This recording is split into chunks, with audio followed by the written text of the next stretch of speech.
इस मसीह के नाम में आप सबको जय मसीह की। आइए हम निकालेंगे हग्गै की किताब 2 अध्याय उसका 23 पद। यहाँ इस प्रकार से लिखा है, सेनाओं के यहोवा की यह वाणी है, उस दिन हे सालतियेल के पुत्र मेरे दास यरुब्बाबेल, मैं तुझे लेकर अंगूठी के समान रखूँगा।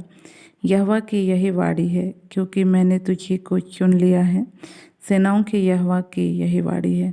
हाँ प्रिय, यहाँ देखते हैं परमेश्वर का वचन जो है किस प्रकार से जो है यरुब्बाबेल के विषय में कहता है कि जो है मैं तुझको अंगूठी के समान रखूँगा, क्योंकि जो है मैंने तुझको चुन लिया है। तो उसी तरह से आज परमेश्वर ने जो है हमको चुना है और वह जो है हमको अपने हाथों में जो है अंगूठी के समान जो है रखेगा, अर्थात जो है सुरक्षित रखेगा। तो आज जो है इस संसार में जो हमको डरने या घबराने की ज़रूरत नहीं है। परमेश्वर हमारे साथ है। वह जो है हमारे जीवन के विषय में जो है सोचता है, वो हमारे लिए जो है कई कल्पनाओं को करता है और उन कल्पनाओं को पूरा करने के लिए वह प्रबंध भी करता है।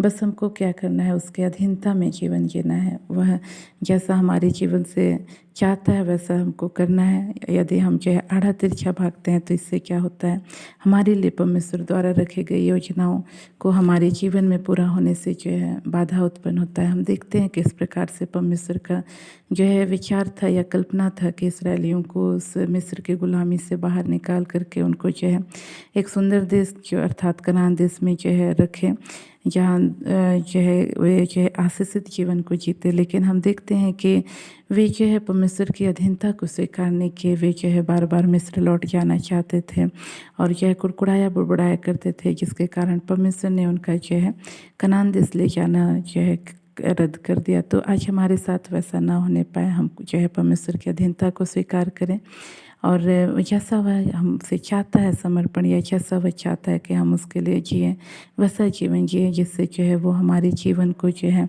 उस स्थान में रख सके जिसको उसने हमारे लिए कल्पना किया है। तो इन वचनों के द्वारा परमेश्वर हम सबको आशीषित करें। हम अपने आंखों को बंद करेंगे, छोटा सा प्रार्थना करेंगे।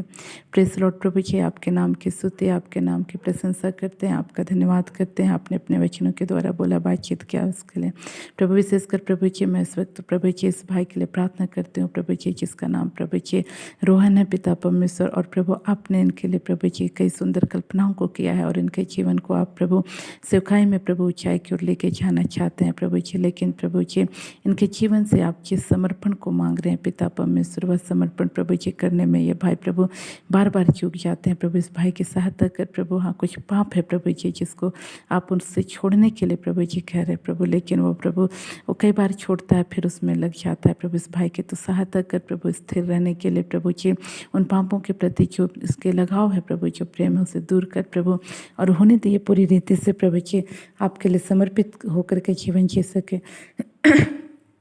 इस वक्त मैं उन तमाम भाई बहनों के लिए प्रार्थना करती हूँ भाई, जिनको आप प्रभु जी हाँ प्रभु जी एक प्रभु आशीषित स्थान में लेकर के जाना चाहते हैं, लेकिन प्रभु ये अपने जीवन में आपकी अधीनता को प्रभु स्वीकार करने में प्रभु असफल हो जाते हैं। प्रभु सहायता कर प्रभु कि आपकी अधीनता को स्वीकार कर सकें प्रभु जी, और प्रभु जैसा आप चाहते हैं वैसा जीवन जीने पाए, जिससे प्रभु जी उस आशीषित स्थान तक पहुँच सके। प्रभु इस वक्त मैं प्रार्थना करती हूँ इस भाई के लिए प्रभु जी, जिसके शरीर में पिता परमेश्वर हाँ प्रभु जगह जगह पे पिता परमेश्वर घाव पाए जाते हैं प्रभु जी। हाँ प्रभु एक फोड़ा निकलता है फिर प्रभु जी वो घाव बनता है प्रभु, जैसे सूखने के लिए होता है प्रभु वैसे ही दूसरा फोड़ा निकलता है।